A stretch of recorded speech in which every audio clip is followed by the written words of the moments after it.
don't know what makes me dream, but I know what makes me think. You've got blue eyes like the sky. I feel butterfly inside of me that will never die.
Holy shit.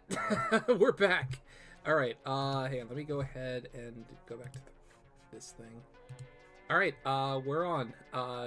Go ahead and, you can go ahead and unmute yourself. Oh, wonderful. How are you doing? We're live? We're live for all the wonderful people? Yeah, holy shit.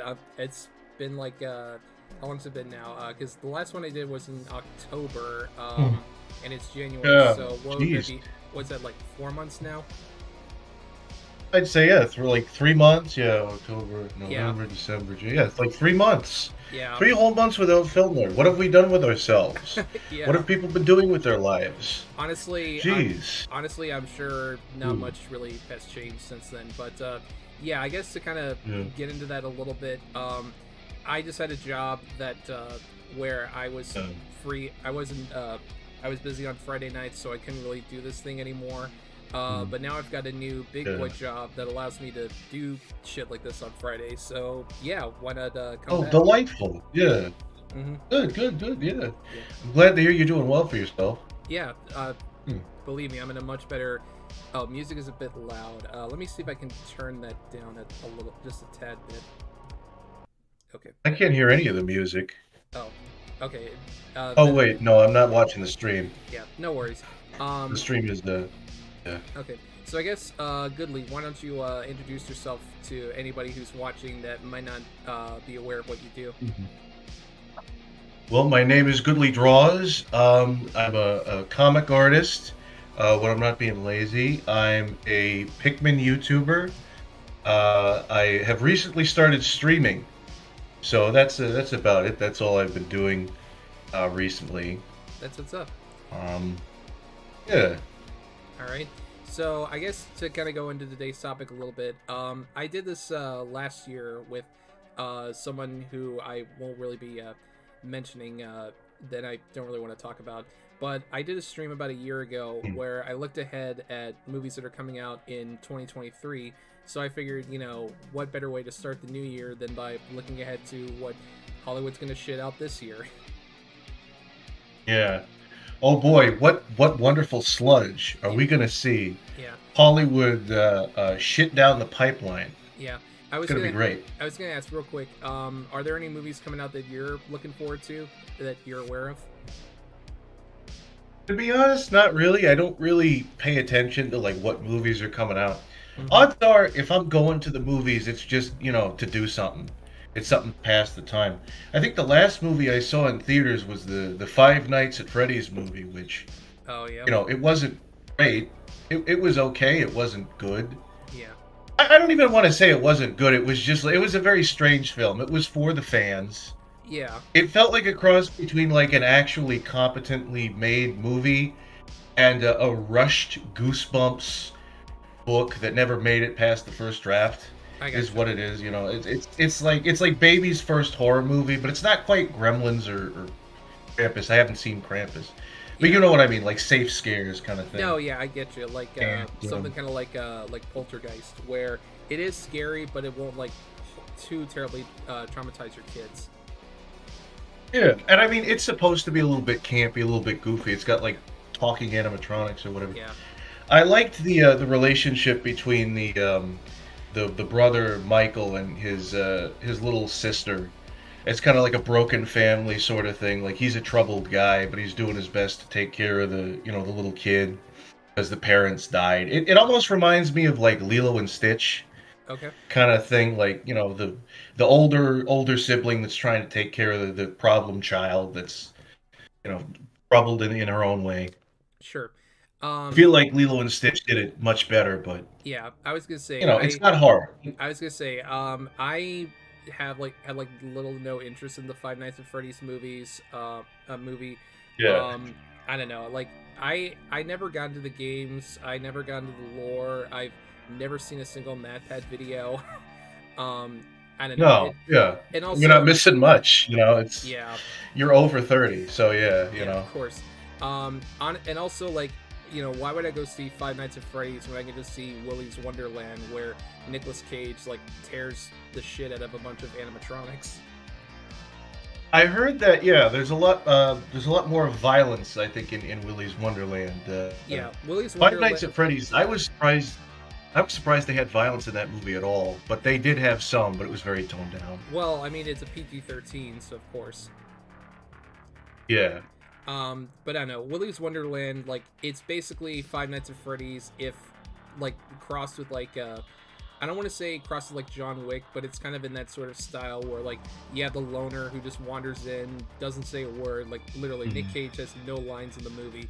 He just, like, wanders in, gets a job at a pizzeria, and there's these animatronics that are trying to kill him, but, he ends up brutally killing them in, like, pretty inventively gory ways.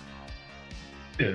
I feel like with that film, I mean, it's a Nicolas Cage film. Those films rarely ever hold back, but with that film especially, it felt like the writers and the Right. I felt like everyone was just having fun with that. They were like, just go crazy.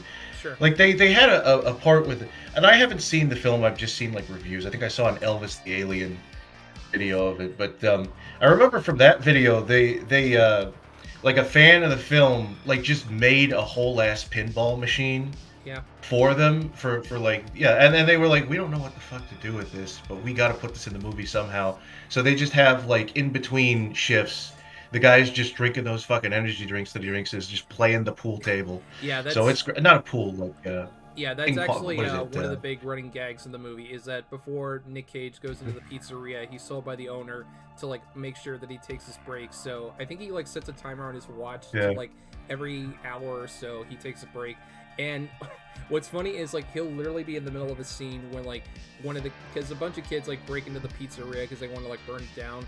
There'll be a scene where one of them is about to be attacked by the animatronic, and Nick Cage is like in the middle of fighting it, but then all of a sudden his watch goes off, and he just stops in the middle of it and just goes off into the break room, Yeah. downs an energy drink and plays some Yeah. pinball, and then comes back to finish off the animatronic. Yeah. Yeah. They were like, we got to get the pinball machine in the show. We need to have the pinball machine in the movie as much as possible. Yeah, of course. Yeah. Anyway, well, we're kind of getting a little off topic. I will say, I go to the movies like probably more than most other people do, so I'm a bit more aware of what comes out now. There's a couple movies that I'll admit I'm looking forward to. We'll get into them during the stream. But then of course there are plenty that I've seen the trailers for, and I'm like, ugh, like, I don't know. I will say, because we were talking earlier about what's going to be coming out this year. We were talking about whether or not there's going to be like cape shit and remakes. Surprisingly, there's not a lot of superhero movies coming out this year. I mean, there's like maybe 3, but not much else other than that. And Depressing in the chat said, I'm excited for Avatar 3 because surely James Cameron will make the humans lose again against literal spirit. Yeah. Oh my I gotta yeah. Oh no, I think it's gonna be great. Yeah. Against literals, yeah.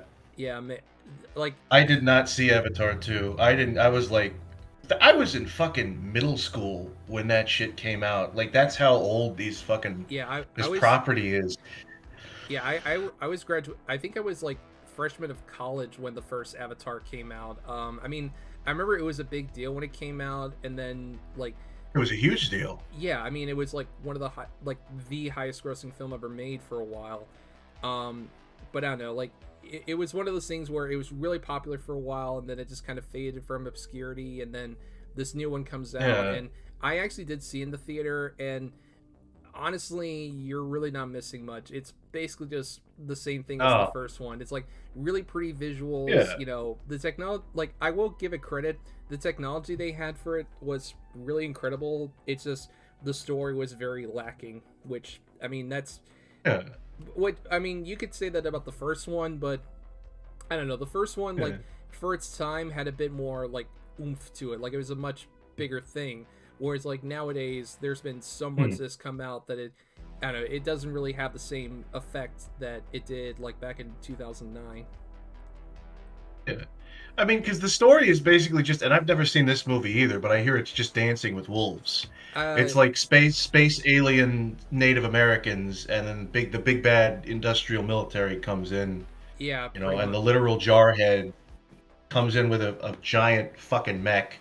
And they kill they fucking throw a rock at it and he dies. I forget how the movie ended, but well, the second and apparently they have a bunch of them. Like they have more of these fuckers. Yeah, just planned out already. They have them already pre-filmed. Yeah, like the sequels. Yeah, which I don't know. Like I've said this before, but I really just wish we could have like the old James Cameron back, like the Cameron who could make something like the Terminator for $6 million or Aliens for like 14 million, as opposed to the James Cameron now where 14 million is like a day of filming. Yeah, but anyway, well, I mean, movies are a bigger deal. It's funny because like the film industry is so bloated now, and so everything is like millions and millions and millions of fucking dollars to produce for like nobody to watch it. Yeah, Because people don't fucking go to movie theaters anymore. They watch the streaming services, and if you watch a streaming service, odds are you're gonna watch like a mini series, or yeah, like not a mini series, but you're gonna watch like one of those episodic which they're pretty much movies anyway. You know, I yeah, saw The Mandalorian. I think that was one of the things that I got into, and that's pretty much just it's like episodic Star Wars film, but you know, yeah, with like 30-minute intervals of story. yeah. Oh, real You quick, know, good stuff. I just got a donation from Kuko Chat. Thank you very much for $2. Film has a nice voice. I never really listened in detail until now. I mostly read your stuff, but you have a nice voice. Well, thank you, Kuko. I appreciate Yeah, it. Thank you for saying that. yeah. Hmm. But anyway, Kuko's so a good lad. yeah, he's a good guy. Anyway, so I picked out a handful of movies that are coming out this year, and we're just gonna share our thoughts on them. Just kind of see what we think Okay. they're gonna be like. So first up, I picked out a movie that just came out today, and I'm sure we're both the target audience for it. We're talking Mean Girls. Oh boy, the sequel to Mean Girls. Well, actually, Is this a soft reboot? That's it's funny you say that because from what I've read, it's not really a remake. Like apparently, there was like a musical made out of Mean Girls, and this new movie is like an adaptation of the musical. Oh, So I don't know okay. if I guess it's kind of like it's sort of like how they did the original producers back in the '60s, but then they did the musical, and then they made a movie out of the musical. I guess it's kind of like that. Oh yeah, I don't know. I saw that. I think. Yeah, Yeah, I don't know. it doesn't seem like it's gonna be very good. I don't Yeah, think. I mean, I'm sure the target audience is gonna love it. I mean, I know Mean Girls is like really popular with like people from our generation that are of the opposite sex. Oh yeah, I mean, I remember when I remembered Mean Girl. I liked Mean Girls. Then again, I uh, have like two sisters, so maybe that's why I watched it. But like, it was a very funny film. yeah, It was a very funny movie. yeah, You know. it's been a long time since I've seen it. I remember thinking it was okay, but I don't know. If I want to see a movie about a bunch of like bitchy high school girls, I'd probably just much rather watch Heathers.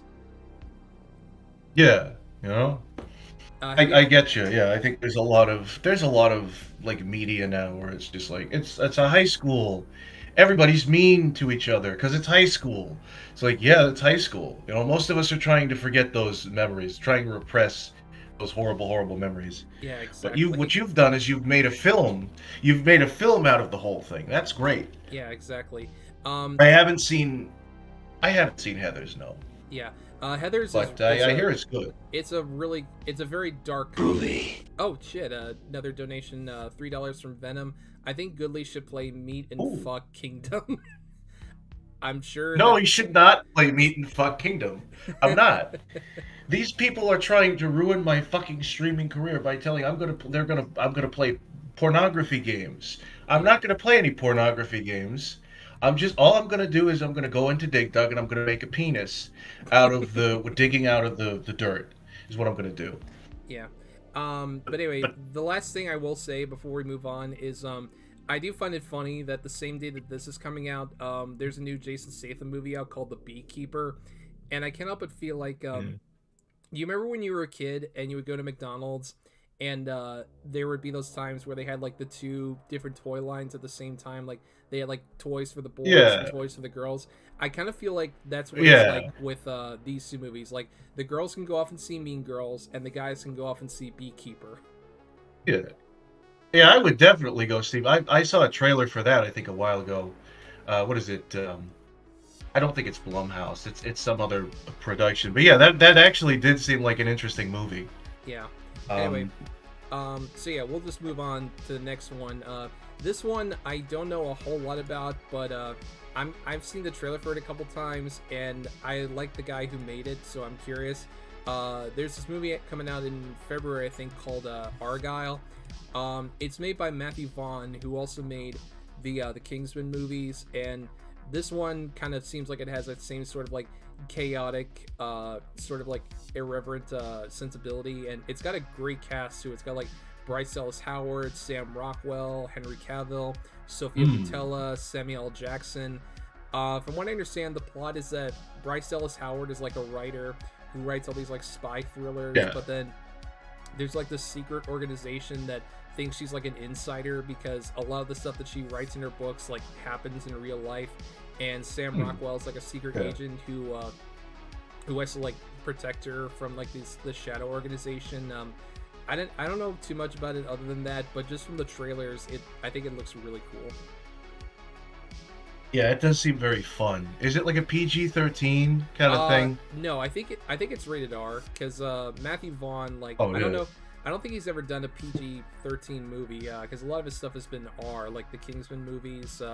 Those are pretty hard R. But I don't know, this one, like, it kind of looks like one of those like little movies that like kind of flies under the radar. But like, if you're in the know, then you might like it. Yeah.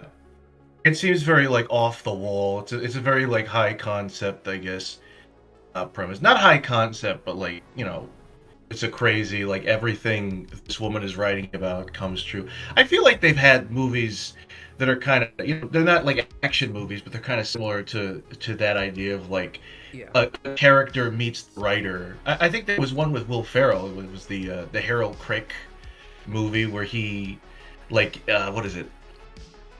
The woman is going to kill him off, and then he ends up like meeting the author and is like, well, you're gonna fucking kill me? I don't want that to happen. I know there was and sorry. Then there was another one. It was like a fantasy movie about like this fantasy book, and then characters started coming out of the book, but then they started like taking characters out of other books, so they just had like the ticking crocodile from Peter Pan and shit like that. Yeah. And he was like, oh, I love this place. There's guns and shit. You don't have to get bow and arrows. There's guns. Oh, I love this place. I forget what it was called. Yeah, I couldn't tell you. I was just gonna say, when I first kind of looked into what Argyle was about, I couldn't help but be reminded of there's this movie that I think came out last year with Sandra Bullock and Channing Tatum, where like she's like a romance writer who writes like adventure stories. And shit, $5 from Depression. He says, for $5, do a meet and fuck tier list. Here I'll start Meet and Fuck Kingdom S tier. All right. Well, thank you for the $5. Damn straight. Very much appreciate it. I don't like any of them. I would put them all in F. Yeah, exactly. For fuck no. Yeah. But anyway, so there was a movie with Sandra Bullock and Channing Tatum. I can't remember the name of it, but like she's like this writer who writes like these adventure romance stories. But then there's like this, and like the guy who's like on the cover of the books is like a male model, and they get kidnapped by this like drug lord or something like that, who's played by Daniel Radcliffe of all people, and he believes that like her books can help him like find this lost diamond or something like that. I never saw it. I just remember when it came out, and I'm curious if Argyle is like not really like a romantic comedy, but it's kind of like a similar sort of thing where like a writer like is writing all these books and like people think that they're real, but like they're just like stories that she's been writing. It's definitely been done before. I feel like it almost feels like a fucking like Jimmy Neutron plot. Like when he you remember the Jimmy Neutron where it was like the James Bond parody, and in the universe there were all these movies that he liked, and then it turns out, oh my god, Rip Studwell is real and I need to help him or some shit. No, I get you. But I don't know. Like I said, I'm looking forward to this one. Aside from like The Kingsman from like a few years ago, I've liked a lot of Matthew Vaughn's stuff. He also directed the first Kick-Ass, if that helps sell you at all. But yeah, this one I'm really excited about. Now the next one, this is one I'm not really looking forward to, and I know people have made the joke like, oh, FilmNerd, you know, he reviews cape shit, he loves cape shit. I'm sorry, but I could not care less about Madam Web. Like, I don't know, I mean, like, because like what is it? It's a new like, it's a new Sony like superhero movie. Like it's part of their like Spider-Verse, where it's like Spider-Man related characters, but they don't actually have Spider-Man because, you know, Disney's doing the Spider-Man movies. Honestly, like, I don't know, I'll fully admit I've defended like superhero movies in the past, like, because I do think there are good ones out there. But this last year, like, aside from like maybe one or two that were actually kind of decent, a lot of them have just been like just overblown garbage, like Ant-Man and the Wasp: Quantumania. Like that one, just I don't know, like because I liked the first one and I thought the second one was okay, but the third one just like you were saying before, it just felt like overblown, over budgeted, like garbage. Like it just felt like they spent $200 million. Horseshit. It felt like they spent $200 million to make just nothing. Because we're already going to see a lot of like multiverse, bullshit, like cinematic universe stuff. That ship has sailed a long time ago. But I feel like because of Into the Spider-Verse, as much as those movies look really good, Spider-Man is going to become like his own fucking multiverse thing. We're going to see a bunch of Spider-Mans all over the place, everywhere, all the time. And we won't be able to get rid of them. Yeah, real quick, Depressed in the chat said, FilmNerd just doesn't like it because it has a female lead, SMH. Yeah. It's not, no, I was going to say, Depressed. We hate women on this channel. Depressed, did you like Ghostbusters 2016?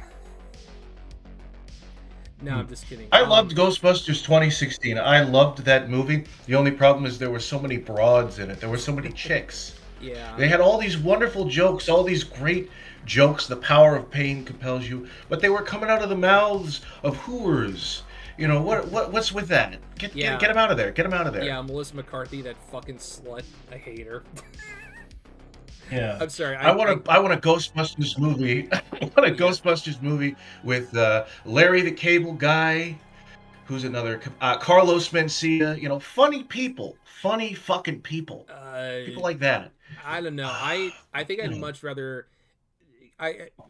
But just to kind of say one quick thing about the 2016 Ghostbusters, the one thing I will give it credit for is that the guy who directed it, Paul Feig, he didn't really want to do the movie. He only did it because the studio was like, we'll let you do whatever you want. Just make this movie for us. And he made a movie a few years ago called, I think it was called A Simple Favor, and it's actually pretty decent. It's a pretty cool, like, little thriller. But yeah, going back to Madame Web, like, I don't know, because, like, Sony's been kind of trying to do this for years, because, like, when they were doing the Amazing Spider-Man movies with Andrew Garfield, like, they were trying to set up this, like, Spider-Verse with, like, them trying to, like, set up the Sinister Six and all that, and, the movie came out and it sucked, and then Disney came in and rebooted it, and I don't know, I've enjoyed the stuff that Marvel's done with, like, the Tom Holland Spider-Man movies. Like, I thought No Way Home was really good, and the Spider-Verse movies are also really good, but then, like, Sony decided, hey, people are loving Spider-Man, so why don't we try doing our own universe with it? And then they made, like, Venom, which sucked. Then they made the second Venom, which also sucked. And then the less said about Morbius, the better. So do two companies own Spider-Man at the same time, or do they own, like, different aspects of the universe or something? Okay, so, Marvel obviously they created Spider-Man, like, the comic book character. I think it's, like, Sony, like, because they produced the Tobey Maguire Spider-Man movies through Columbia, which is owned by Sony. So Sony technically has, like, the film rights, but then when Disney, acquired Marvel and did the MCU, they wanted to integrate Spider-Man, but so they had to make a deal. I don't know. It's really complicated. Yeah. It sounds complicated. It sounds like a whole bunch of bullshit for a very mediocre film that nobody's going to remember. Yeah. That's probably what a lot of these are going to be, is a mediocre film nobody's going to remember. Yeah, because I think aside from Madame Web, we're also getting, like, Kraven the Hunter, which, I don't know, like, and then we've got a third Venom movie. Because, what does he do? Kraven the Hunter. Who's Kraven the Hunter? What is his deal? He's a Spider-Man villain. His whole thing is that he's basically like a big game hunter. Like, he's trying to find, like, the next big hunt. And he wants to hunt down Spider-Man because he sees him as, like, the ultimate, like, prey. It's basically just he's just a big game hunter. Yeah, I don't know. Sort of like, it reminds me of that short story. I forget what it was. It was like Zoroth and the most dangerous game. Yeah, is what it reminds me of. Depressing in the Pretty chat good says, story. It's like divorced parents. Disney gets it every other weekend for a month in summer, and Sony gets it the rest of the time. Yeah, pretty much. Oh. But anyway, yeah. Bottom line, even though I've defended superhero movies in the past, I don't know. I mean, Madam Web doesn't look like god awful. Like, I mean, it looks marginally better than Morbius, which isn't saying much. It just looks wildly mediocre. Like it looks like something that'll come out and then it'll be quickly forgotten about in a day. Yeah.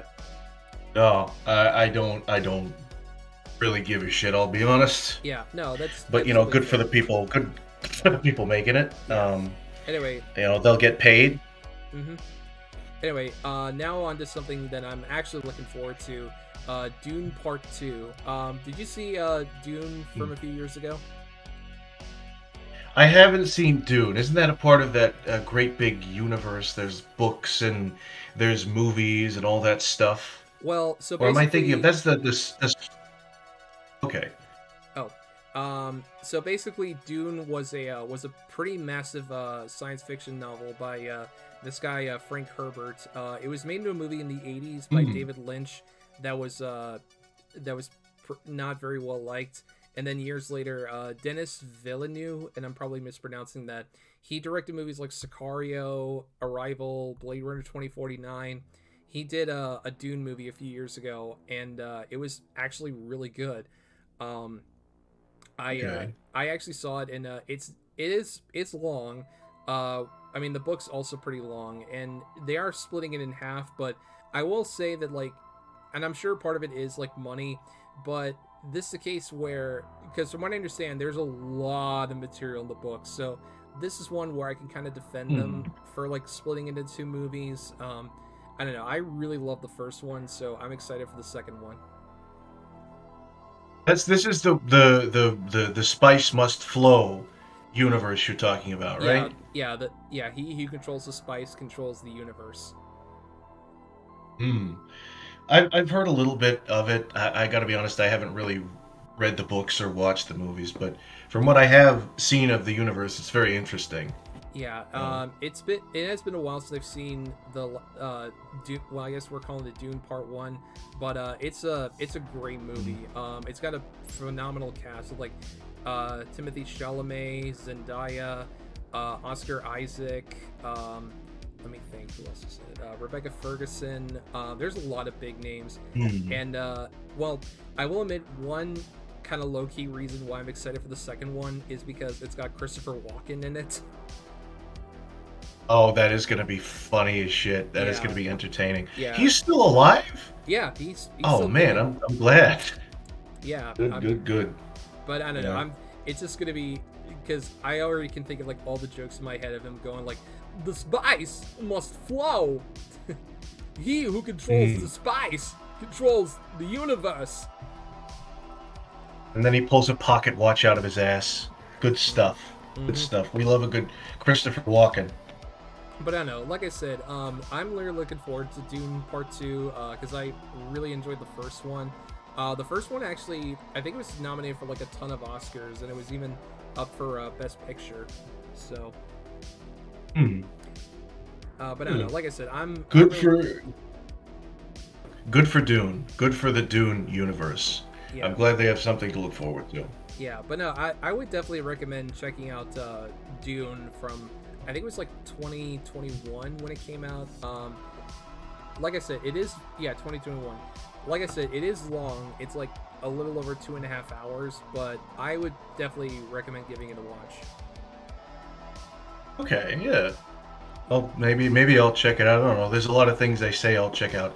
I've told people I would check out Breaking Bad, and I believe what it's been 15 years, 10 years. Yeah, something like that. Anyway, so the next one we'll move on to is this is one that I actually got a trailer for like a short while ago, and I don't know much about it, but I am kind of curious about it. So it's a new Blumhouse horror movie called Imaginary, and from what I understand, the idea is that it's about a young girl who gets a teddy bear that she adopts as like kind of her imaginary friend, but it turns out the bear is like alive, or like the friend that she says that is supposed to be imaginary is like actually real, but only she can see it. I don't know. I mean, I think it looks kind of interesting. It's kind of a creepy atmosphere to it, like, and the bear, like, As far as I know, there isn't a scene that's, at least in the trailer, where like the bear like suddenly grows like, you know, spikes and like, you know, huge teeth or whatever. It's more just kind of lays there looking like unassuming, which honestly I think is actually much more terrifying than if it was like a stereotypical like evil looking bear.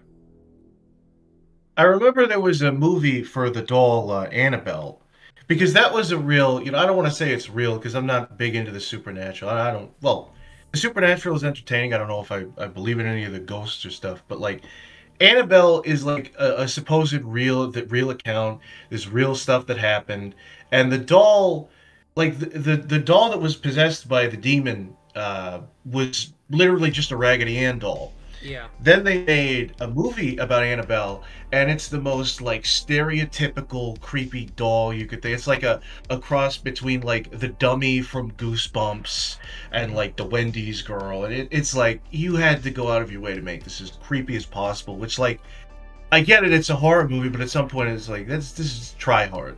Yeah. Shit. Sometimes less is more, and I don't know. I mean, because I know you know some people like Rogue have bashed Blumhouse movies, and I'll admit Blumhouse is very kind of iffy because they have made some good stuff. Like I really enjoyed movies like Sinister and The Gift and Whiplash, but then there was also stuff like the 2018 Halloween reboot was pretty good, but then like the sequels were ass.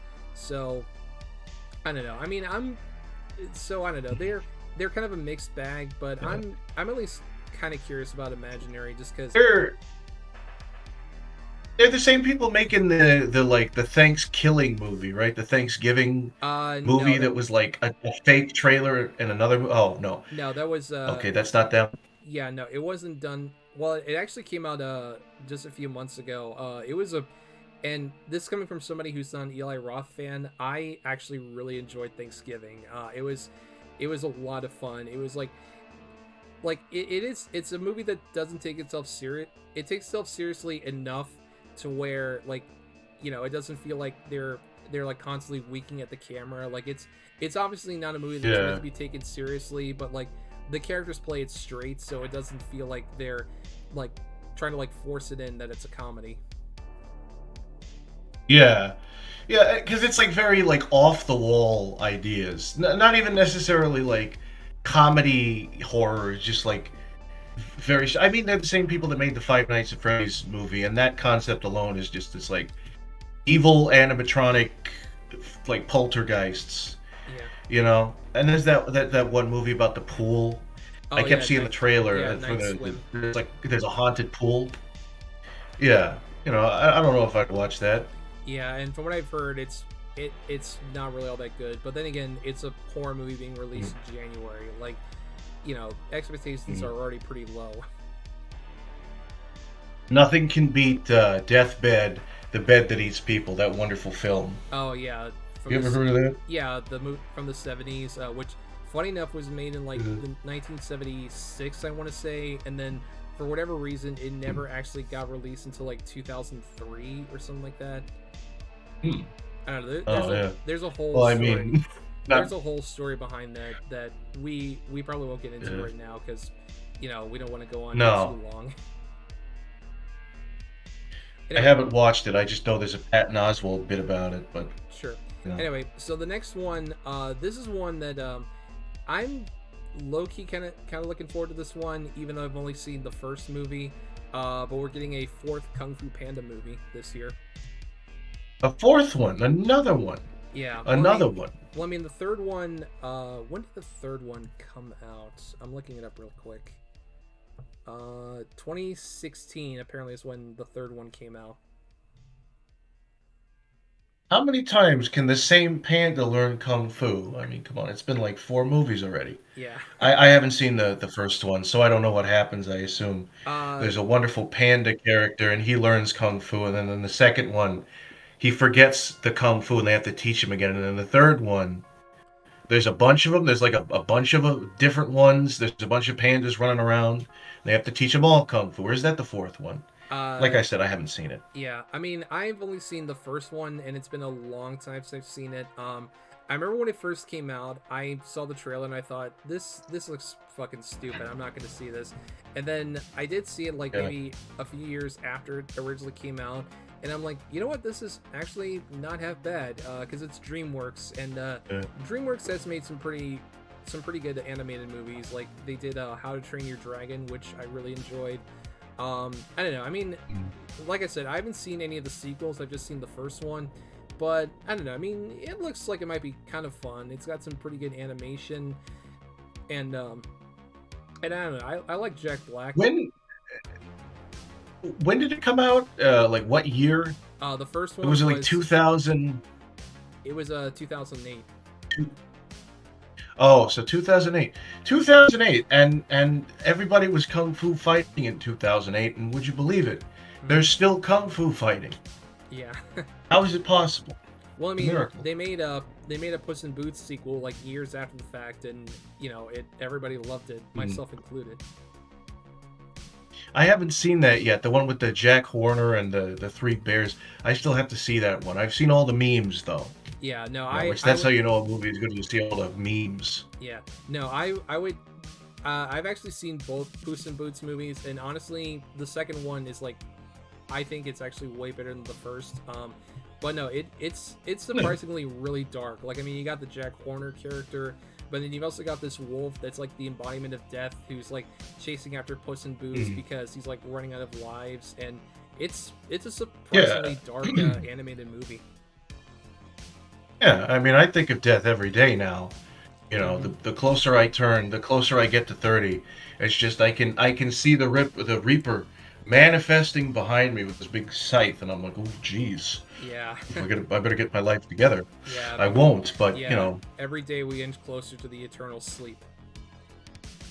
But yeah, like I said, and we're not going to do anything about it, are we? Yeah, probably not. But Kung Fu Panda.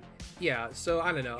I'm like I said, I haven't seen 2 and 3, but I don't know. I think it looks like it might be kind of fun. I know Aquafina is like the female, because I think it's like he takes on a protege, and it's voiced by Aquafina, who was like an Asian comedian.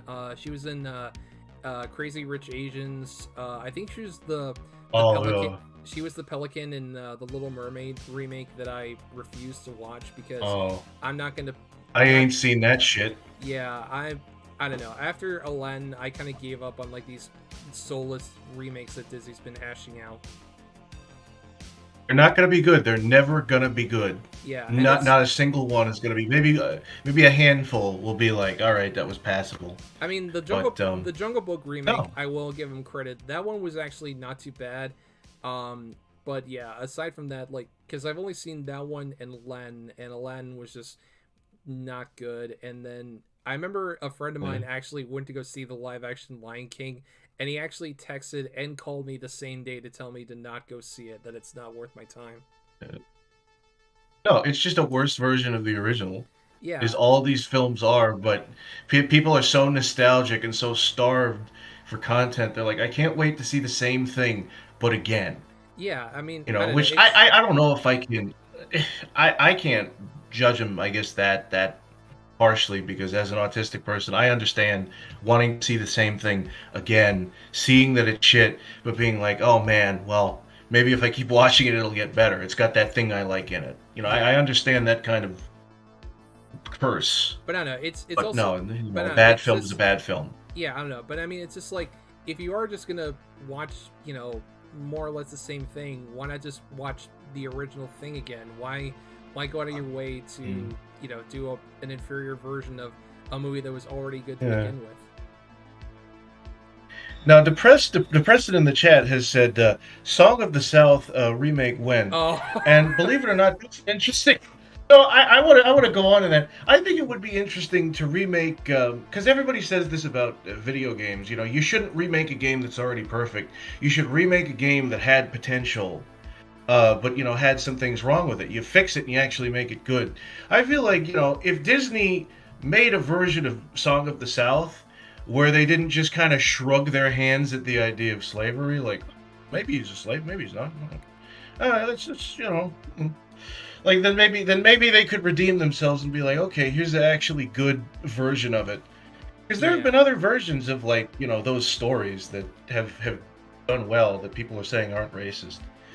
So you know what? Maybe they can. Maybe they can pull it off. Yeah. Well, I'm sure, like, considering that, because Disney has pretty much tried to wash their hands of that movie clean, and especially nowadays with them like quote unquote going woke, even though I don't really buy that they're going woke. I think it's because like I think it's more just that they're trying to seem like progressive just to earn like brownie points, or to make it seem like they're progressive, even though they could care less. And it's not working, because most gay people, most like minority, groups, they're like, you're Disney, you're evil. We don't accept you. Yeah. You know? It is funny. It sucks because like I like the song, zippity doo dah, zippity doo. It's a nice song, and I hate that it's from that movie, so I feel like I can't sing it anymore or enjoy it. But it used to be Disneyland's like theme. And that's the only thing that I'm gonna miss from Song of the South, other than the ironic enjoyment I get out of the laughing at the racism.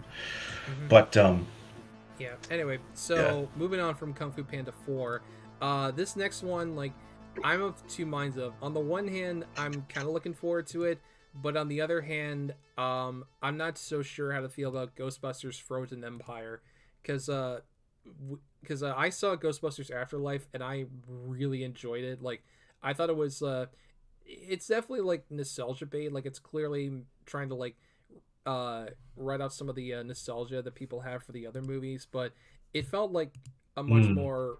It felt like there's like some love involved in it, like some passion. Like, the people behind it actually cared about Ghostbusters, as opposed to just, hey, look at this cool thing from Ghostbusters. Remember how much you loved it? So. And this one's like following up on Afterlife, and I don't know, I'm kind of looking forward to it, but I'm also kind of worried that like Sony might take the wrong message with it, that like, they're like, oh, people want more Ghostbusters movies, well, here you go. And it's like, well, yeah, we do, but we want them to be on the same level of quality as Afterlife. We don't want just a Ghostbusters movie just for the sake of a Ghostbusters movie. I feel like Ghostbusters, like, they already had the first two. They don't really need more sequels, do they? And I know people are down on the second one. They're like, oh, it's not as good as the first one. It's kind of dumb. I like Ghostbusters 2. I will defend Ghostbusters 2 just for, like, there's a lot of iconic imagery in that. The Statue of Liberty scene. There's the goop. Yeah, that makes everybody a dick. Yeah, and the fucking train, the part, like, I remember that when I was a kid, like, they see the train coming at them and they're really scared. And, like, I rewatched that in college, and just the part where they're pretending to be fucking construction workers and, like, pretending to fight with each other. Yeah. I've heard it said by a couple of my friends that, like, because I also saw a little bit of the cartoon. They made the first Ghostbusters, then the cartoon came out, like, the real Ghostbusters. Yeah. And they said, hey, what if we made the sequel is more like the cartoon than the second movie, which isn't bad, because like the cartoon was fun. The cartoon had some really like interesting, especially like the creature designs were really interesting. They were just they had fun with that stuff. Yeah, I will agree that Ghostbusters 2, like, I do think the first one is better, but I don't think the second one deserves all the hate that it gets. Like, I do think its biggest problem is that they tried to like kidify it and try to appeal more to like the kid audience who watch the cartoon. Because like in the first Ghostbusters, like, they had like some cartoony ghosts, but a lot of them were like what I would consider to be like scary looking, like the part where the guy goes into the taxi cab and the driver's like a zombie and stuff like that. But in the second one, you got like really goofy ghosts. Like, you got the one guy who's like jogging and then he gets in the trap. Or I'm trying to think of like some, I don't know. It's mostly just a lot of like goofier looking ghosts, aside from like the Scoleri brothers and Vigo. But I don't know. I think Ghostbusters 2. Well, and it was also just kind of a tough act to follow, because like, it's like, how do you follow up one of the biggest comedies of the 80s? Yeah. I mean, think about it, like fucking, Gremlins came out, And then they made a sequel to Gremlins. They were like, well, we can't top Gremlins because it's already perfect. Let's make it an over-the-top parody of itself. And Yeah. that was great. Yeah, and honestly, Gremlins 2 was fucking amazing. Yeah, and actually, Joe Dante, who directed the 2 Gremlins movies, he actually prefers 2 over 1 because with 2, he was basically, the studio was like, hey, here's $50 million, go nuts. And that's exactly what he did. Yeah. There were so many cool, good, there was the smart gremlin, there was the bat gremlin. Yeah. Like, he flies out of the building, leaves like a Batman logo, which just to let you know, I think I'm paraphrasing from like one of the Cinemassacre episodes, but it's like, hey, just let you know, this is a cartoon. This is a live action cartoon. Yeah, well, I mean, it opens with a Bugs Bunny Daffy Duck cartoon. Yeah. But no, yeah. Going back to Frozen Empire real quick. I remember when I saw the trailer for this, and when it first opens, it doesn't really feel like a Ghostbusters movie. It kind of felt like they're remaking The Day After Tomorrow, because like it opens on a beach with everybody having fun. Then all of a sudden, like they look on, they see like storm clouds coming in, and then like there's like these ice spikes that come out of the ground, and like everything gets cold, and then all of a sudden they pan up to a building and you see the Ghostbusters logo and it's the firehouse, and you're like, oh, so it's a Ghostbusters movie. Okay. Yeah. Very strange. Very strange indeed. I haven't seen it. I haven't seen the trailer for it. Yeah, I don't know. I mean, part of me is looking forward to it because I love Ghostbusters and I really liked Afterlife. But at the same time, I'm also just kind of worried that Sony might have taken the wrong message with how well Afterlife did. And they're just like, all right, well, we'll just make more Ghostbusters movies. Fuck it. And, just not care about quality. Yeah. So anyway, so the next... well. Oh, sorry, go ahead. No, I'm just saying, oh well. Yeah. I guess it's just going to be another flash in the pan for me. Yeah. So anyway, the next one, this is another one that I'm really looking forward to, especially because like the last few that have come out have been really good. Godzilla x Kong. I've become a huge Godzilla fan over the past few years, and I really have enjoyed like the newer American Godzilla movies, like Godzilla King of the Monsters, Godzilla vs. Kong, which is actually like the first big movie I saw in the theater back when theaters were opening back up after the pandemic. So I'm looking forward to Godzilla x Kong. I remember seeing Shin Godzilla, and that was really good. Yeah. I think they made a couple sequels to that. They didn't. I'm not big on Godzilla, but it's Godzilla. Everybody knows it. Sure. They're actually late last year. There was Godzilla -1, which is also made by Toho, who are the original people behind Godzilla. And I'll be honest, like Oppenheimer's probably my favorite movie from last year. Godzilla -1 is just barely my second favorite. Like it's just slightly below Oppenheimer for best movie. Like Godzilla -1 was amazing. Like because as a Godzilla movie, it's it is what it is, but like it's almost like you could take Godzilla out of the movie and it would still be great because it kind of works. It's like, I don't want to go too much in depth with it, but it's kind of like like it almost kind of plays off like a serious like post World War II drama about Japan trying to recover after the bombings at Hiroshima and Nagasaki, and it just so happens because that's what it's about essentially. Yeah, and it just so happens there's a giant monster on the loose who's tearing shit up, and it's really damn good. But I don't know, but yeah, Godzilla x Kong. I think it looks like a lot of fun, and I don't know. As somebody who's gotten into Godzilla quite a bit, I don't know. I'll leave it up. Yeah. Do you know why it's called Godzilla -1? It's a very strange name. It's a very odd name. I'm not sure actually. I don't know why they call it that. I'm sure there's some reason behind it, but I never really looked into it. But regardless, I mean, I'm sure. They always give these names. Like, Godzilla movies are a lot like Batman movies, and then it's so hard to talk about them because the titles are just the most vague things. Like, literally, the last one was The Batman, The Dark Knight. You have to talk about the year of the director. Same thing with Godzilla. Shin Godzilla, Godzilla -1. -1 what? Yeah. One minus one what? Is Godzilla in there? Is it minus Godzilla? I mean, You know, yeah. I don't know. But no, I get what you mean, because like even like because like the last like big Godzilla movie that came out was Godzilla versus Kong. Like that right there tells you all you need to know, that it's Godzilla versus King Kong. But yeah, in this one, I guess they're like teaming up to fight like some other monsters. I don't know. It looks like it'll be big dumb fun, which Emily is what Godzilla versus Kong was, but it was like good dumb fun. It wasn't like the kind of dumb fun where you walk out of it and you're like, I mean, that was fun, but I don't know. I feel bad for watching it. Like it's the kind of dumb fun where you walk out of it feeling pretty good about yourself. Like you feel like you actually enjoyed your time, the time spent. You don't want to walk out of a movie theater feeling ashamed of yourself, as Yeah. if you're Pee Wee Herman or something like that. You want to walk out of a movie theater feeling good and genuinely happy about the thing you've seen. Yeah, you don't want to feel like you just walked out of like the latest Michael Bay Transformers movie. Like you don't want to feel like you just walked out of like Transformers Revenge of the Fallen or something. Yeah, yeah. You're walking out with post nut clarity, like, oh my god, what the fuck? I've spent $10 on that shit. Yeah, Good God. yeah, that's 2.5 hours I'm never gonna get back. Hmm. But I I want to don't know, see that. yeah, I don't know. but I don't know. Like I said, I mean, I'm sure it's probably not gonna be on the same level of quality as Godzilla minus one, but but I don't know. I'll still be there for Godzilla X Kong. I think it looks fun. Yeah. Sure, it'll be a wonderful film. Yeah. So the next one, this is one that I again don't know too much about.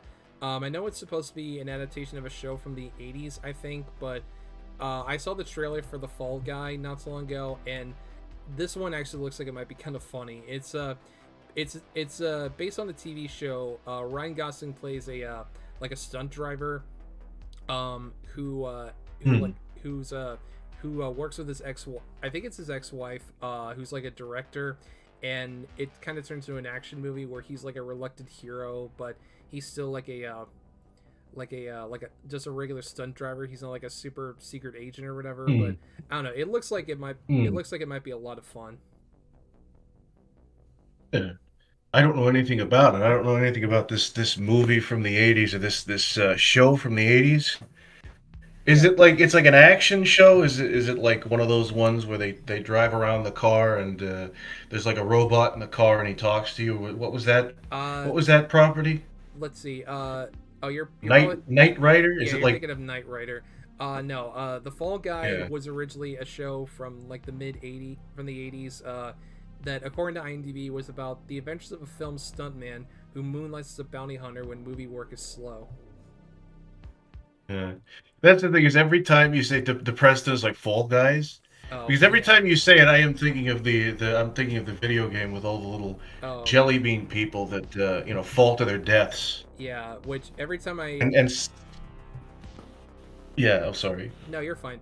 Every time whenever I think about Fall Guys, I just remember that clip that went viral of Chuck E. Cheese streaming Fall Guys, and he looks into the camera and he goes, "Poggers." Yeah, the Oni plays talked about that, and then he's like, the puppet is like shaking and horrified because he's like, oh my god, what does Yeah, poggers even mean? Did yeah, I just say a slur on camera? Is my career over? yeah, It's good exactly. stuff. But yeah, I'm looking at And the Wyvern is saying, Silent Wyvern is saying, Godzilla versus the Homo Agenda. Let's hear that review. And also, when are they going to give us the movie we really want? The gay cut of Batman versus Superman, when Batman POS loads Superman's hole. Applause loads. yeah, I'm sure. I don't believe those are real films. I Yeah, don't believe those are real films that man is talking about. I'm sure Zack Snyder probably has that cut stored somewhere in a vault, and I'm sure when Twitter finds out about it, there's going to be another big petition to get that cut released, and then we're going to get another 3+ hour movie that is somewhat better, but it also just again feels overblown and overstuffed. Yeah. But Get all that stuff off of there and on to the cinema screen. yeah, but no, yeah, I was looking up a bit about the Fall Guy, the movie that's coming out, and the guy who directed David Leitch, I hope I'm saying that right. He's actually got some pretty good credits to his name. He directed John Wick, Atomic Blonde, Deadpool 2, Bullet Train. So that definitely piques my interest because I don't know if you've seen any of those. I mean, John Wick is amazing, and Nope. Bullet Train was also a really damn good movie. They sound like some very good films. Yeah. I'll have to check them out at some point. Yeah. But yeah, the guy's known, at least from the credits, he's known for, like, kind of big, over the top, very in your face action where it feels like kind of visceral and raw. Like it doesn't, it's not the kind where it's like over edited and like quick cut and all that. Oh shit! Depressing for $3 says, I want them to make a movie about Warhammer 40k because I know they'll butcher it so bad. Wyvern will be on S-word watch. Yeah. Oh no. Yeah. We wouldn't want Wyvern to do the unthinkable. Yeah. We want him here with us exactly. forever. Yeah. But I don't know. He is inside with us. He will never get away. Yeah, he's like a rash. As they say in the movie. Yeah, he's like a rash. Like, just when you try to, like, get the cream to, like, get rid of the rash, he'll just come back up. But anyway, so like I said, I'm looking forward. I think, from what I've seen, the Fall Guy looks like it'll be pretty fun, and I like Ryan Gosling. And I don't know, I can't help but kind of draw parallels between the Fall Guy and Drive because he was a stunt guy in Drive as well. But that one was much more serious, and this one's obviously much more of a comedy. Oh, it's a funny movie. It's a funny film. Yeah, lots of laughs and gaffes and goofs for the crowd. I'm sure there's probably going to be a lot of that. So anyway, we'll move on to the next one. This is one that, when I first heard about it, I was really surprised because I didn't think they were going to make another one. But we're getting a new Planet of the Apes movie, Kingdom of the Planet of the Apes. Did you see, like, the newer Planet of the Apes movies from a few years ago?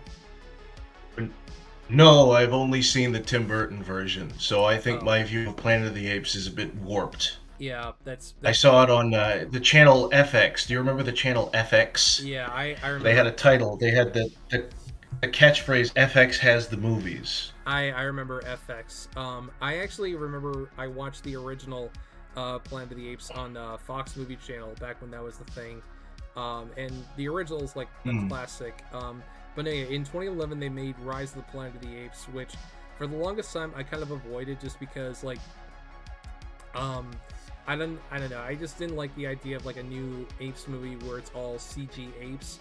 But I eventually did cave in and watch it, and it had some kind of dumb moments, but it was still really good. And then a few years later, they made Dawn of the Planet of the Apes, which was also really good. And then they made War of the Planet of the Apes, which was amazing. And I thought that was where it was going to end, but no, here we are, and we've got another one coming out. And there's only been like a teaser trailer for it, but I'm already hyped to see it.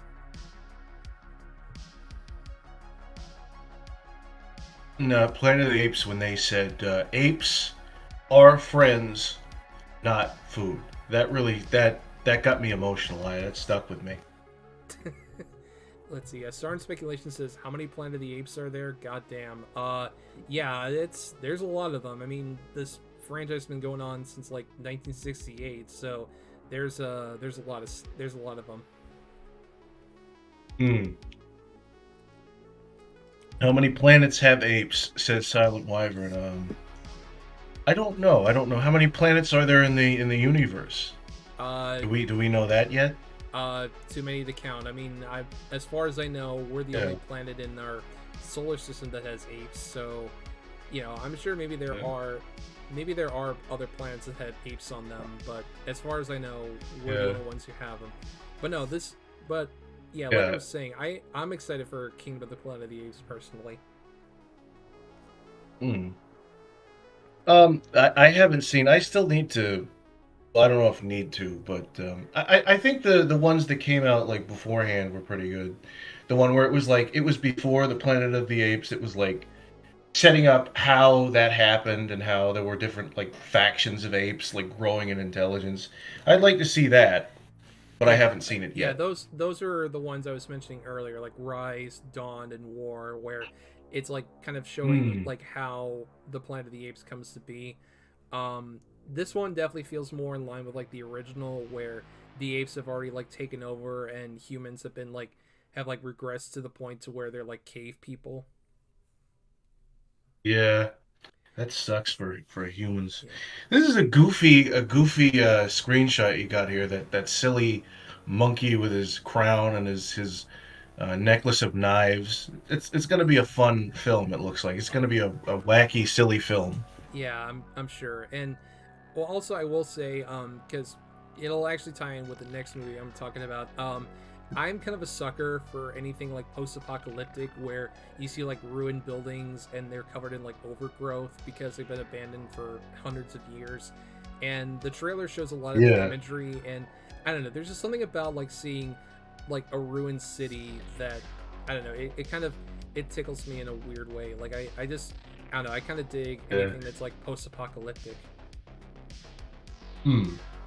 I mean, you could get the same effect by just planting kudzu. Apparently, that stuff sticks to everything. It gets everywhere. Yeah. But I get what you mean. I get it. It's a very, I guess, what's the word? It's iconic imagery. You know it. You see it. You know what's going on. You know what's going on with everything. Yeah, I like a star in speculation in the chat says in 2043, get ready for Fall of the Empire of the Planetary Alliance of the Apes. You know what? I wouldn't be Okay. surprised if that was an actual movie. Yeah.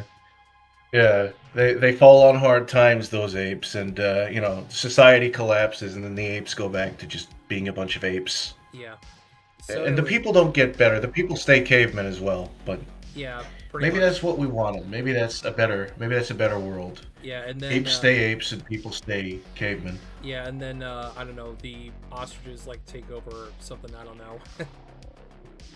Yeah, yeah. Every animal gets a turn. First, it's apes. Then it's the ostriches. Then it's the clams, which you wouldn't think. Oh, right after the ostriches? No, clams, and the fish. Yeah. The octopi, the whole ocean, gets a turn. Yeah, exactly. Anyway, so speaking of post-apocalyptic, this is one that kind of like with Ghostbusters Frozen Empire, I'm excited about, but I don't want to say dreading, but more so just that it's not really the kind of movie that I was hoping we would get, but I'm still happy we're getting it. But it's Furiosa. I think the full title's like Furiosa, a Mad Max saga or something like that. I have to look it up really quick. Yeah, it's Furiosa. I do like Mad Max. Yeah. I did like Fury Road. That was very good. Yeah, like if I had been doing FilmNerd back then, Mad Max Fury Road would have been my #1 favorite movie of 2015, because I saw that shit like at least 2 or 3 times in the theater, and like I've even seen it like after it came out in theaters, like on the big screen, and every time I see it, like my jaw just drops. Like it's one of the most beautiful looking, bonkers ass movies I've seen in a long time. Yeah. Yeah, But, it really seems like a fun flick. yeah, but no, yeah, with Furiosa, like, because you've seen Mad Max Fury Road, right? Yeah. Oh yeah, I have seen Fury Road. It was very good. Yeah, you're familiar with the character of Furiosa, right? Was that the woman with the bald head Yeah, sure. that Yeah, that Mad Max rescued? yeah, Charlize Theron's character, the one, yeah, the Imperator. Yeah, so they're expanding on her character. They're giving her her own spin-off series Yeah, where she gets her own little adventure as well. yeah, that's what this movie is. It's like a prequel that's about her origin story, which that's a thing that I'm kind of like not sure about, because like I want more Mad Max movies, because like I love well, Beyond Thunderdome excluding, I've loved all the Mad Max movies, like even the Mel Gibson ones. Like the Road Warrior, I still think is probably the best one next to Fury Road. Yeah. But like at the same time, it's like, I've only seen Fury Road. yeah, I'm no, a basic bitch. I've only seen Fury Road. I would definitely recommend going back and seeing like the original Mad Max, and especially the Road Warrior. Like the Road Warrior Okay. isn't quite as like over the top as Fury Road, but it's definitely still like a much bigger kind of movie than you would expect, especially from something from like the early 80s. But Yeah, with Furiosa, because like I remember hearing them talk about they were making this movie for years because Furiosa was a pretty popular character from Fury Road, and I liked her character, but I was kind of more interested in like an actual sequel as opposed to like a prequel.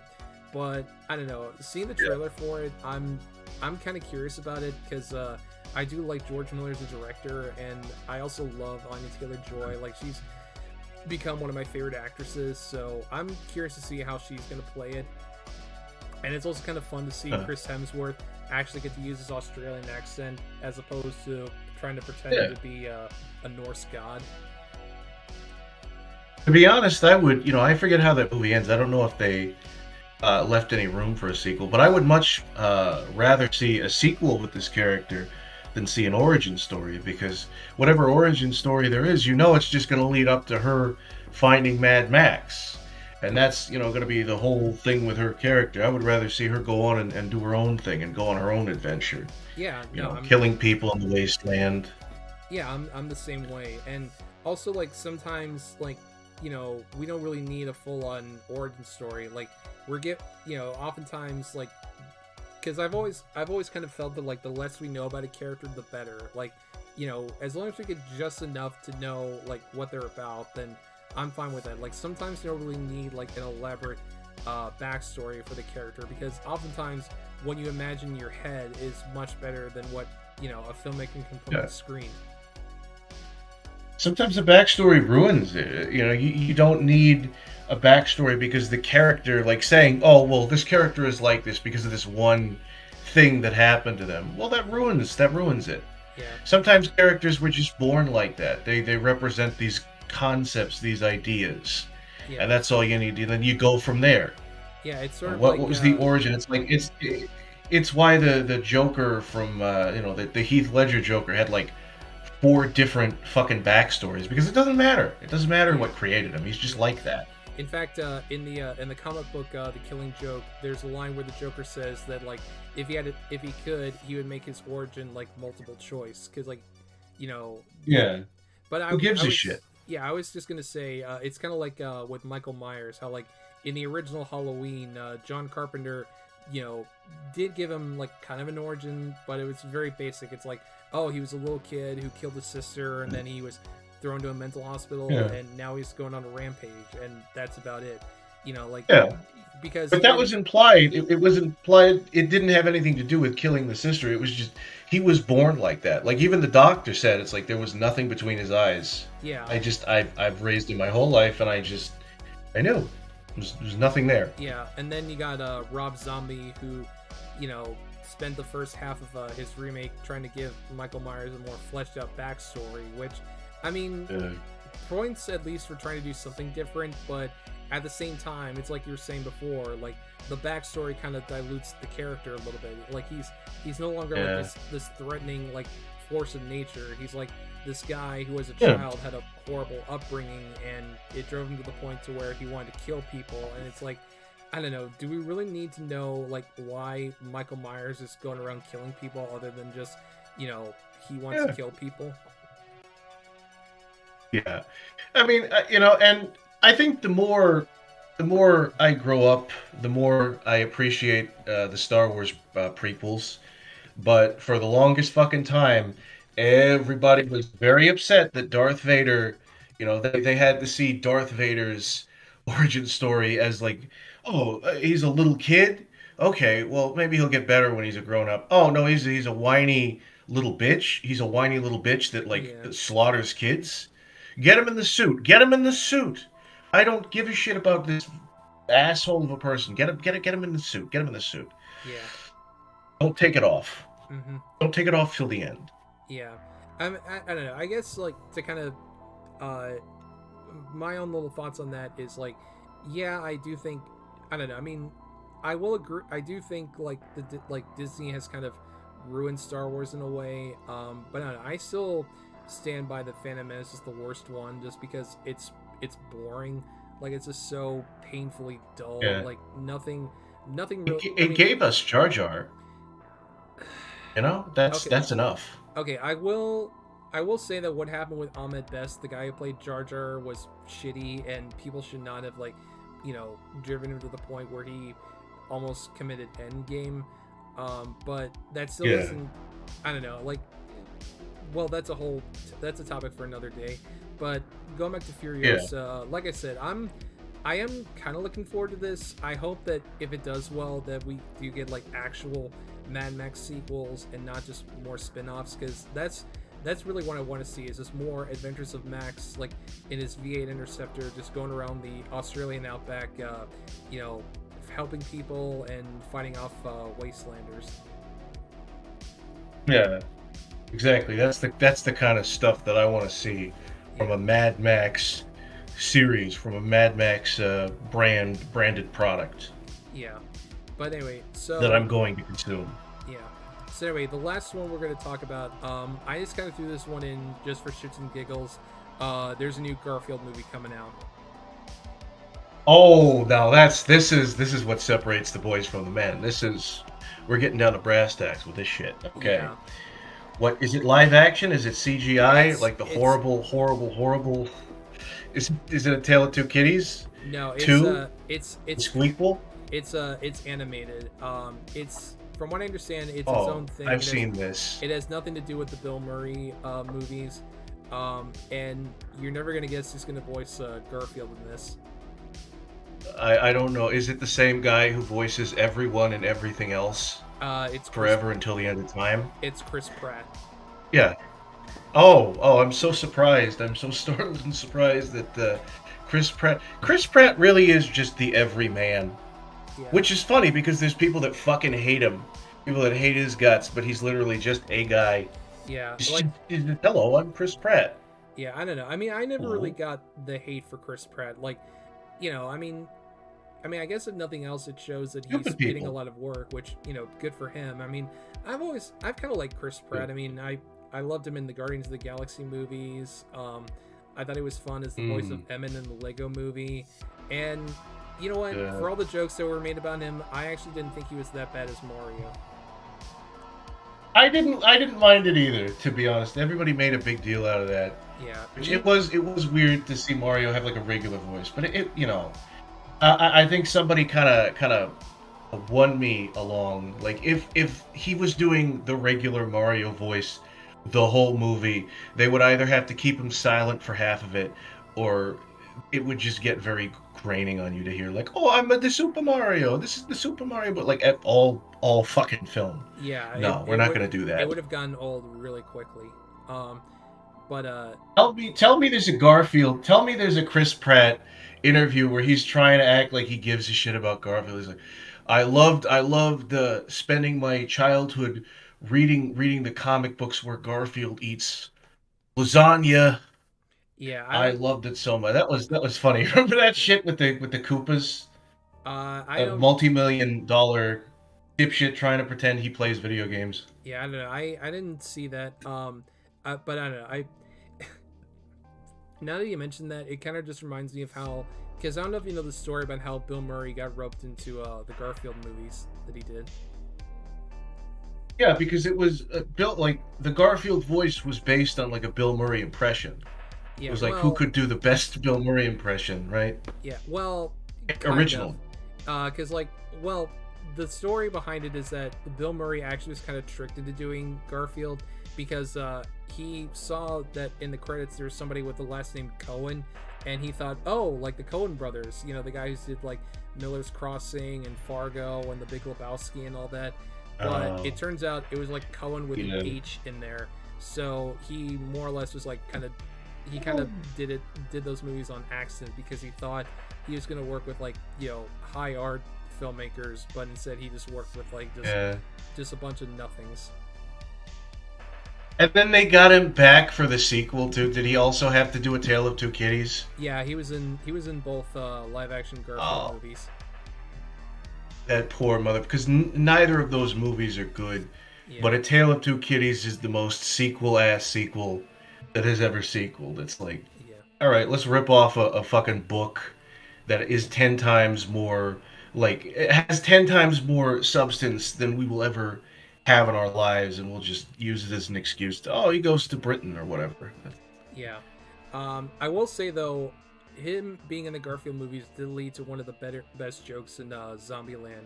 where he gets shot, and right before he dies, a character asks him if he has any regrets, and he just goes, probably Garfield. Yeah, exactly. No, because he got tricked. He got duped. He got smeckledorped. Yeah, that's not even a word. I think this movie... Yeah, I think this film about Garfield is going to be satisfactory. Yeah. It's not going to be good, but it's not going to be bad. Mm-hmm. You know what? I'm willing to wager, I'm willing to bet, but I'm not going to go see it. Yeah, I'm definitely not going to see it either. I mean, obviously I'm not the target audience for it, and I don't know, because I remember watching... You're not going to make a review of it? I don't know. Maybe if people are really curious to know what my thoughts are, I might, but I don't know. It's the next fucking meme. It's the next thing that people pester you to, like, review. It's like, review the Garfield movie or I'll kill your mom. No, and then you get a bunch of people memeing. I know the kind of people who do that sort of thing. They're gonna say like, oh no, review I don't know, Shark Exorcist, or review Cocaine Shark, review something like that. Yeah, exactly. But yeah, so... And you're gonna be like, guys, I gotta be honest, I didn't really like Cocaine Shark. Yeah. And then they go, you're a piece of shit. Yeah. I hate your guts and then I'm for not liking Cocaine Shark. Yeah. And then I'm gonna have to do another totally real and 100% honest apology video where I sigh constantly and I put on sad Sonic music. I love it. Yeah. By the way, that was 100% serious. That was not meant to be a joke at all. Like, that was totally real. I'm being 100% honest with that apology video. I saw it. Yeah, good stuff. Yeah. Garfield is a great character who's withstood the test of time, and they will continue to make crap out of him until we forget his name, which, as you know, is the great second death. Yeah. Star Speculation says, what is that?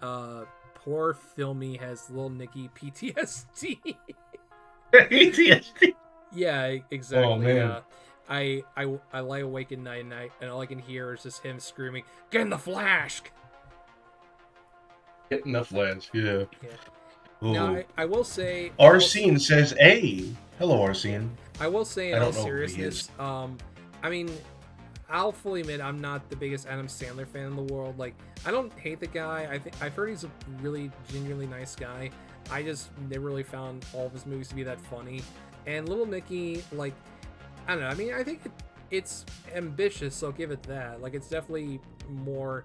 There was a lot more creativity put into it than your average Adam Sandler movie. I mean, it's got some really killer makeup effects, and it's a lot bigger than your typical Sandler film. It's just... I don't know, like, I mean, it's not the worst Sandler movie I've seen. Like, I would probably much rather watch that over, like, The Waterboy, which that movie genuinely, like, annoys me to death. I don't know, I didn't think... I kind of liked Waterboy, to be honest. I thought there were some funny moments with Waterboy. I don't know, I just can't get past...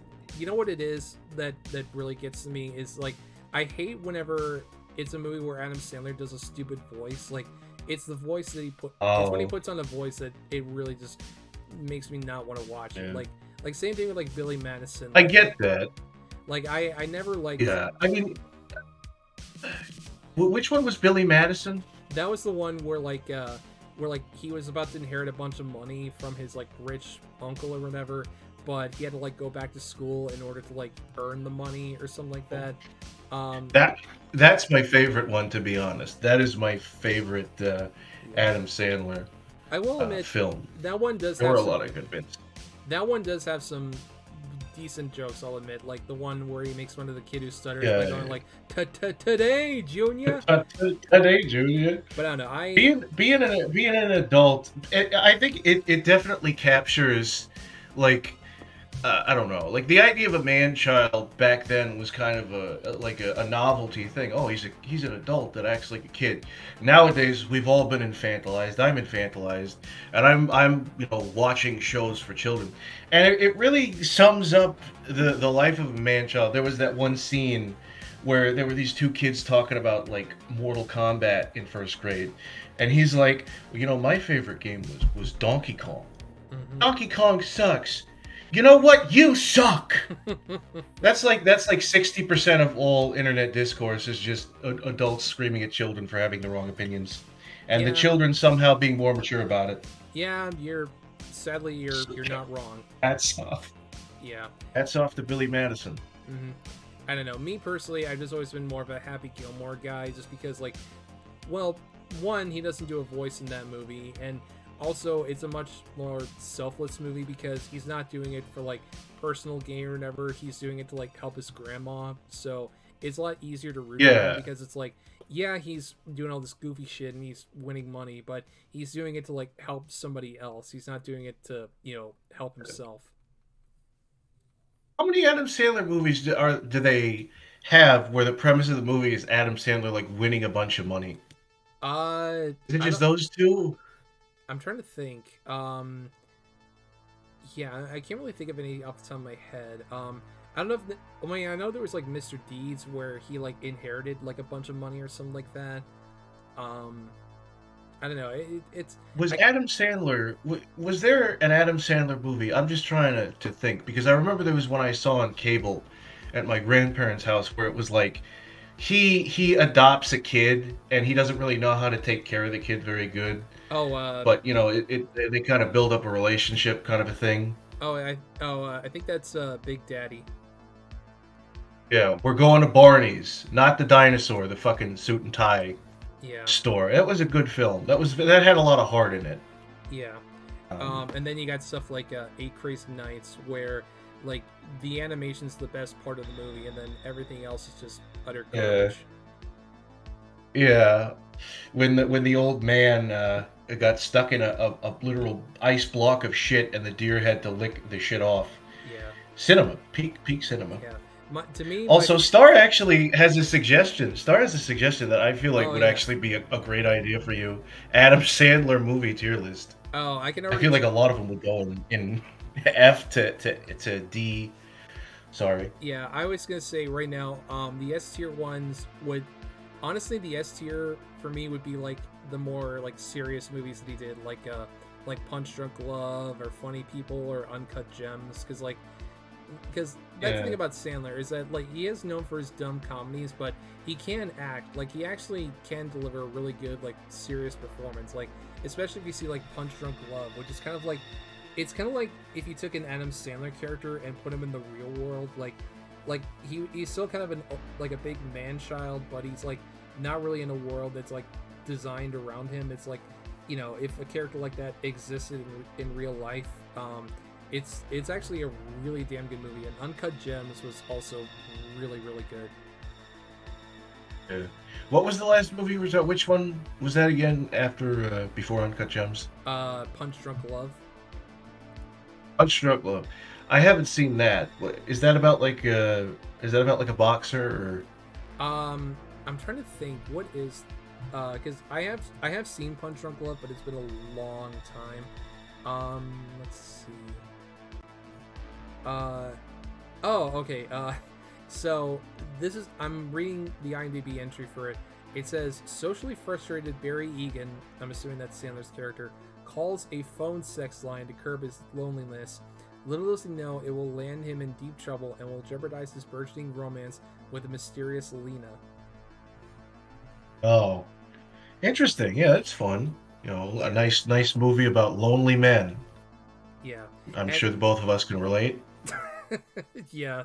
And then I take a big swig of vodka. Take a big swig of vodka from my vodka bottle. Yeah, exactly. And I cry. Mm-hmm. So yeah, I think we've been going for a little bit, about an hour and a half. We looked at a couple movies that are coming out this year. Some good, some not so good. I don't know. What are your thoughts overall on what this year's going to look like? Do you think we're going to get more good movies this year than bad ones, or is it just going to be, same shit, different year? I think this year's movie lineup, aside from a few hidden gems, it's going to be one big gray slurry of mediocre slop that we're going to eat on a plate, eat off a plate without any forks or silverware. It's not gonna matter. It just does, and maybe it's because I'm getting older. Because I feel like the older you get, the less you care about things like this. Yeah, I just don't give a shit. You know what I mean? I just don't give a shit. that's fair.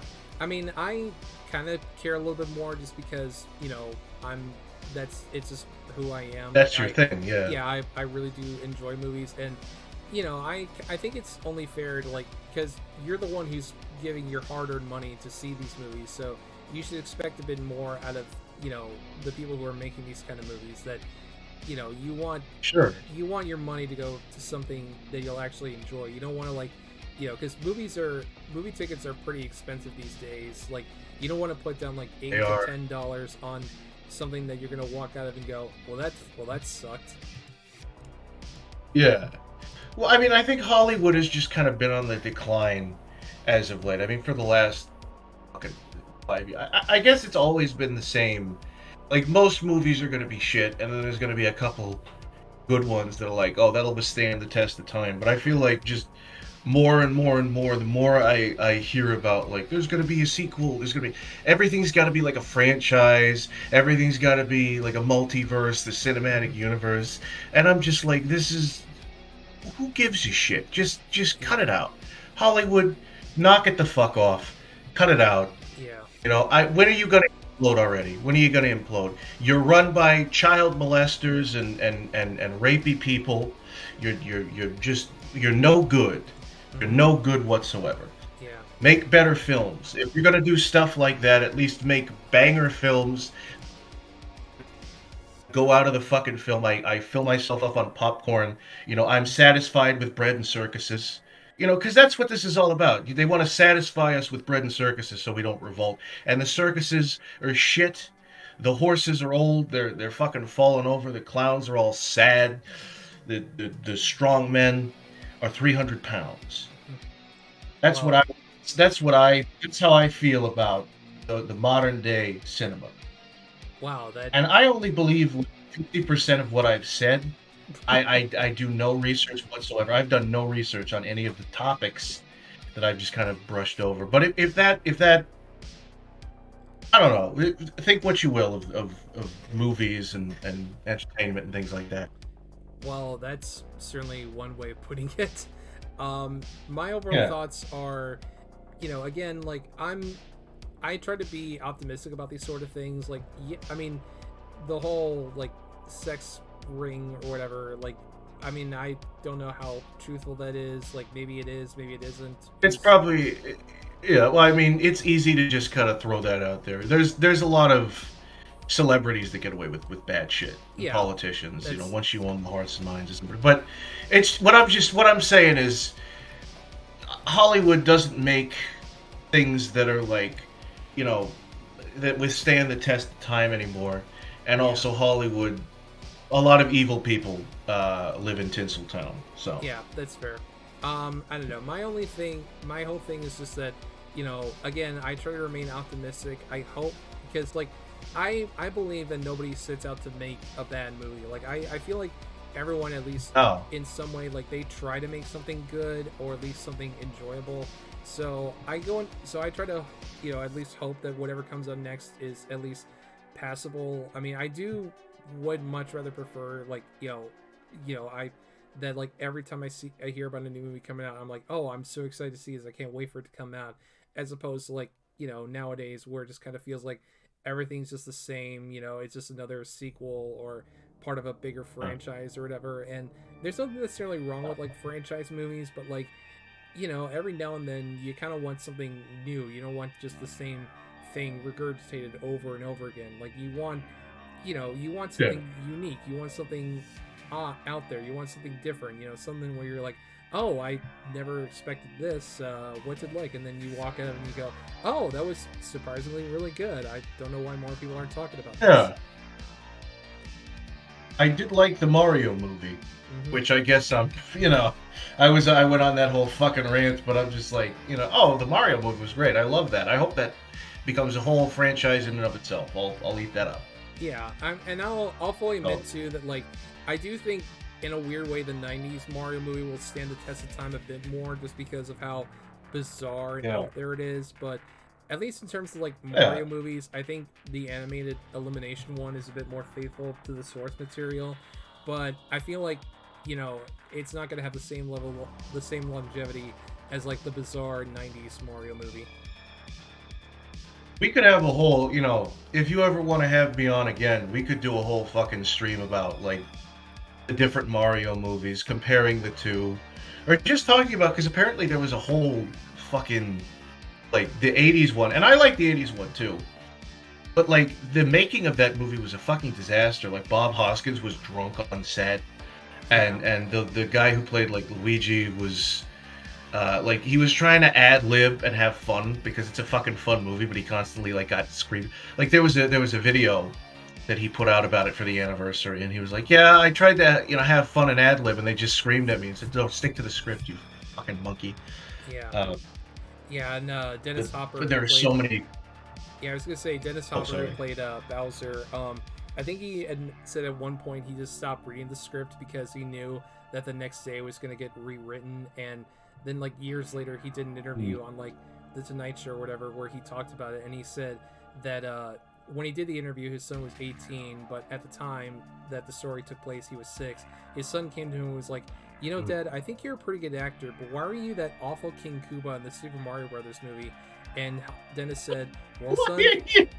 Dennis said, "Well, son, I did it so you could buy some new shoes." And the son looked up at him. And Exactly. he said, "Dad, I don't need shoes that badly." That's horrible. He's getting roasted by his own fucking kid. Yeah. That's how you know he did a terrible fucking job. Fucking his son saw him go, "Monkey," and "See you later, alligator," and was like, "No, Dad, you can do much better than this. Yeah. You don't need to sell out. You don't need to sell out, Papa." Yeah, it's like, come on, Dad. You were you won an Oscar for Hoosiers. Why are you doing this? But anyway, that son should, and then the son went on to be his agent. He's got his best interest in mind. Yeah, exactly. Anyway, so I think that's gonna wrap it up for tonight's stream. Goodly, where can the people in the audience find you? Oh, yeah, they can find me on my channel, of course, the Goodly Draws YouTube channel. They can find me in my Discord, the Onion Punch Discord. It's a great place. It's been kind of quiet as of late, but that can change at any time, any moment. Yeah, no, of course. I'll actually, if you want to, you can leave a link to your channel and your Discord if you want to in the chat, or I could pull it up for you. All right, let me see here. Yeah, and I'll also I'll get a little link here. Yeah, I'll also I'll probably throw a link in the description as well. But I guess I can go on and do my little bit of shilling. So let's see. So the big thing, of course, let me pull it up really quick if I can get it going. Okay, there we go. Is of course the website film-nerd.com, which is now going on its 6th year. Holy shit. Sorry, I haven't Jesus Christ. Yeah, I know. I can't believe it either. Sorry I haven't posted a lot lately. The most recent review I did was Godzilla -1, which, again, was like, that was pure Kino. And then before that, I reviewed Wonka, which actually, I went into that with pretty low expectations, and it was surprisingly pretty good. And then I saw Bad CGI Gator, which I'm sure Wyvern would get a kick out of this movie. And then for its 20th anniversary, I reviewed The Room, which I don't know. I mean, there's really not much I could say about it that hasn't already been said, but it came out 20 years ago, so I figured why not? And I did it for Thanksgiving because it's a big turkey. And then before that, I did Next Goal Wins, which was okay. It's kind of an inspirational sports movie. I don't know. I thought it was kind of fun, but again, just kind of ho-hum. And then, of course, I reviewed Thanksgiving, which was a lot of fun. Pretty fun, like, gory little slasher movie. But yeah, so of course I've got the site. I've done tons of reviews, all kinds of stuff, new releases, cult films, classic movies, all that good stuff. Of course, I've got a Patreon that you can support. It really helps a lot. and I've got my own server. I've got social media links and all that good shit. I'm sure you all know the drill. But Goodly, thank you so much for coming on. Oh. It was a pleasure getting to spend Yeah. time with you. Yeah, happy to be here, man. You know, you seem like a good bloke, and I've known you. I've known you for a bit. Yeah, and I could certainly say the same about you. You're a pretty chill guy. You make some pretty good art. I've read some of your comic. I think it's pretty fun. Yeah, I would definitely Yeah. recommend people check out your stuff. Your Pikmin content is pretty fun. Yeah. You know, um, I'm gonna be. I definitely. I missed my own deadline, but eventually that American Psycho video is gonna be coming out, and let me tell you, it's gonna be very interesting. Yeah, I'm looking forward to that because I actually really love the movie American Psycho, and I've been meaning to read the book. I never got around to it, but I Yeah. do really enjoy the movie. There is on YouTube. There is a free audio book where the actor Christian Bale, not the actor, they got the character to voice the audiobook through the magic of AI. So that definitely helped me through reading the book. The book is interesting Hmm. in that like there are some very interesting parts, but I can definitely tell why a lot of people put it down because it is a slog to read at times. Yeah. And then when you get to the really interesting parts, it's like, ew, oh, whoa, what is this? Ooh, you know, at the very end. But yeah, it's been real. It's been real cool hanging out with you. Yeah, likewise. Definitely have you on again sometime. But yeah, so as always, thank you guys so much for watching. Look forward to more videos, hopefully, and more reviews coming soon. I am still working on my best and worst stuff for 2023. I've got the layout set up. I just need to do the write-ups for each of the movies, but look forward to that coming hopefully sometime by the end of the weekend. But yeah, as always, thank you guys for watching, and until then, let me go ahead and pause the music. I will see you guys in the next one. Take care. Are we off the air?